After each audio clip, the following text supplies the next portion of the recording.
Hello বন্ধুরা, নতুন একটি এপিসোডে আপনাদের সকলকে স্বাগতম জানাই। আজকে চলে আসলাম আবার একটি নতুন এপিসোড নিয়ে। আজকের এপিসোডটার নাম প্রেতিনী। গল্প পাঠে আমি অঙ্কুশ, পোস্টার ডিজাইন করেছেন পলাশ ভট্টাচার্য এবং সাউন্ড এডিটিং করেছেন অরিন্দম ব্যানার্জি। যে সকল বন্ধুরা প্রতিনিয়ত ভয়ানক ভয়ানক ভূতের গল্প শুনে নিজেকে ভয় লাগাতে অনেক বেশি ভালোবাসেন, সেই সকল বন্ধুদের বলছি যারা এখনও পর্যন্ত আমাদের চ্যানেলটি সাবস্ক্রাইব করেননি তারা এখনই আমাদের চ্যানেলটি সাবস্ক্রাইব করে রাখুন, কারণ আমরা প্রতিনিয়ত ভয়ানক ভয়ানক ভূতের গল্প আপলোড করে থাকি আর সেই গল্প সবার প্রথমে আপনার কাছে পৌঁছে যাবে। তো চলুন বেশি কথা না বাড়িয়ে গল্পটি মনোযোগ সহকারে শুনি। সেবার ভোটের সময় বরদাবার প্রাইমারি স্কুলে ইলেকশন ডিউটি পড়েছিল আমার। উলুবেড়িয়া থেকে ভোটের সরঞ্জামি বুঝে নিয়ে লরি চেপে চললাম বরদাবার। তখন গ্রীষ্মকাল। বেশ আনন্দে কয়েকটি বুথের লোকজন সহ হইচই করতে করতে চললাম। বাগনান পার হয়ে বরদাবারের দিকে যত এগোচ্ছি, আশেপাশের লোকেরা, ছোট ছোট ছেলেমেয়েরা ততই হাত নেড়ে আমাদের অভিনন্দন জানাচ্ছে। কি সুন্দর গ্রাম সব, ঝকঝকে তকতকে উঠোন, ল্যাপা পোছা ঘরদোর, ফুলে ফলে শোভিত বাগান, চোখ যেন জুড়িয়ে গেল। যাই হোক, সন্ধ্যের সময় আমরা বরদাবার পৌঁছালাম। সেখানকার লোকজন আমাদের সুবিধার জন্য মালপত্রগুলো বয়ে নিয়ে চলল। একজন প্রিসাইডিং অফিসার, তিনজন পোলিং অফিসার, একজন চৌকিদার ও একটি অস্থি চর্মসার তালপাতার সিপাইকে নিয়ে আমরা মোট 6 জন। যাই হোক, সন্ধ্যার সময় আমরা বরদাবার পৌঁছালাম। গ্রামের প্রান্তে বড় একটি পুকুরের ধারে মুখোমুখি দুটি চালাঘর, এই দুটোই স্কুল। তারপরে ধুধু করছে শুধু মাঠ আর বন। এই প্রচণ্ড গ্রীষ্মেও ক্ষেতগুলি সবুজ ও বোরো ধানে ভরে আছে। বাতাসের আন্দোলনে মাঝে মাঝে ঢেউ খেলছে ধানের শীষে, গাছে গাছে পাখি ডাকছে, আর আমার মন ভরে উঠল। দূরের পথ বলে ভোটের আগেই আমাদের যেতে হয়েছিল। এতে কেউ কেউ বিরক্ত হলেও আমার কিন্তু বেশ আনন্দ লাগছিল, কেননা আমি শহুরে মানুষ, গ্রাম প্রচণ্ড ভালোবাসি। পরশু তো সময় পাবো না, কাল সারাদিন গ্রামটা একটু ঘুরে নিতে পারবো। নির্দিষ্ট স্থানে মালপত্র রেখে আমরা প্রথমেই আলোচনায় বসলাম আমাদের খাওয়া দাওয়ার ব্যাপারটা নিয়ে, কেননা এইসব কাজে এসে কোনো প্রার্থী বা অপর কারো বাড়িতে খাওয়া দাওয়া করা যায় না। অথচ এমন এক জায়গায় এসেছি যেখানে না আছে কোনো হোটেল, না আছে কোনো দোকান। আমাদের সঙ্গে যে চৌকিদারটি ছিল তার নাম ছিল শ্যামল। সে এই অঞ্চলেরই ছেলে। তাকে বললাম, ভাই শ্যামল, তুমি যেখান থেকে হোক একটি লোককে জোগাড় করে আনো। সে 2 দিন সকাল বিকাল একটু রেঁধে বেড়ে দেবে, না হলে মহা মুশকিলে পড়ে যাব আমরা। শ্যামল মাথাটা একটু চুলকে নিয়ে বলল, আচ্ছা দেখছি কতদূর কি করতে পারি। আমাদের প্রিসাইডিং অফিসার ছিলেন শ্যামলপুরেরই সুদর্শন যুবক। বললেন, দেখছি নয়, আনতে হবে। শ্যামল চলে গেল। খুব কর্মিক ছেলে। খুব অল্প সময়ের মধ্যেই একজন বয়স্কা স্ত্রীলোককে ধরে আনলো সে। বলল, মাসিমা, আমাদের এই কাজগুলো করতে আপনার কোনো আপত্তি নেই তো? আমি বললাম, আপনাদের মানে? তুমি কি আমাদের ছাড়া? শ্যামল বলল, না তা নয়, পাশের গ্রামেই আমার বাড়ি, আমি সেখানে গিয়ে খেয়ে আসবো। প্রিসাইডিং অফিসার বললেন, না তা হবে না, তোমাকেও আমাদের সঙ্গে এখানে খেতে হবে। শ্যামল বলল, যা আপনারা বলবেন। আমি মাসিকে বললাম, তা মাসি আপনি রাজি আছেন তো? মাসি লাজুক মুখে বলল, কেন থাকবো নি, কিন্তু আপনারা কীরকম কি দেবে বলো দেখিনি। তুমি কি চাও বলো? আপনাদের সঙ্গে দুবেলা পেট ভরা খাওয়া আর 10 টাকা নগদ। বললাম, পাবে, এবার কোমর বেঁধে লেগে পড়ো তাহলে। বলে নিজেদের মধ্যে চাঁদা তুলে শ্যামলের হাতে টাকা দিয়ে বললাম, এবার ভাই যেখানে যা পাওয়া যায় তুমি কিনে টিনে নিয়ে এসে আমাদের ব্যবস্থা করে দাও, কেমন?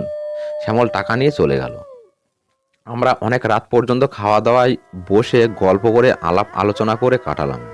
তারপর রান্না হলো গরম ভাত, আলু কুমড়ো ভাজা, ডিমের ঝোল ও আমের অম্বল দিয়ে উদরপূর্তি করে ঘরের দরজা বন্ধ করে যে যার মশারি টাঙিয়ে ঘুমিয়ে পড়লাম। ঘুম ভাঙল শেষ রাতে। ঘুম ভাঙতেই শয্যা ত্যাগ করলাম। প্রাতকৃত্যটা মাঠেই সারতে হবে, অতএব দেরি না করাই ভালো। আমি উঠে ঘড়ি দেখে টর্চটা হাতে নিয়ে আর কারো ঘুমের ব্যাঘাত যাতে না ঘটে সেই জন্য পা টিপে টিপে বাইরে এলাম। আকাশ নক্ষত্রে গিজগিজ করছে। রাত তখন 3:30, একেবারে শেষ রাত, চারদিক ফাঁকা। একা চললাম ধান ক্ষেতের কাছে নাবাল জমিতে বসে বসেই দেখলাম আমাদের স্কুল ঘরের চালায় যেন কার একটা গামছা শুকোচ্ছে। দেখে একটু অবাক হলাম, এমন অসময়ে গামছাটা ওখানে কে শুকোতে দিল? যতদূর জানি আমাদের যার যার জিনিস তার তার কাছেই আছে। আবার ভাবলাম চোখের ভুল নয় তো, কেননা এই মুক্ত প্রান্তরে এত হাওয়া যেখানে বইছে সেখানে গামছাটা একটুও নড়ছে না কেন? অথচ শেষ রাতের ফিনফিনে আলোয় গামছাটা বেশ ভালোভাবেই দেখতে পাচ্ছি। যাই হোক, মাঠ থেকে উঠে কাছে এসে আর একবার গামছাটাকে ভালো করে দেখলাম।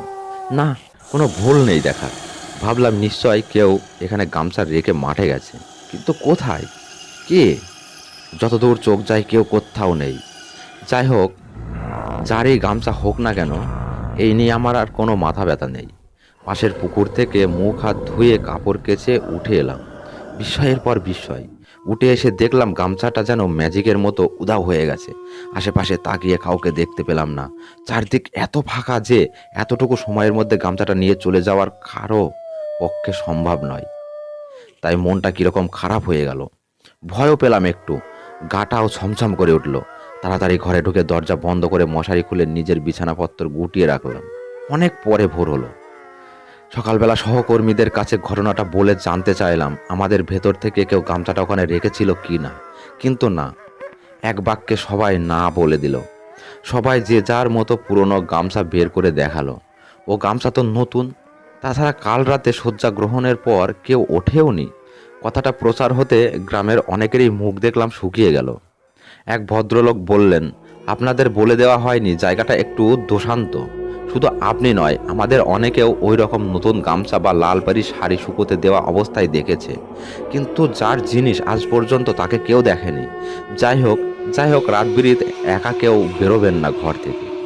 যে মাসি আমাদের রান্না করে দিচ্ছিল সে তো শুনেই চোখ বড় বড় করে বলল, ও মা, এ কি কাণ্ড গো!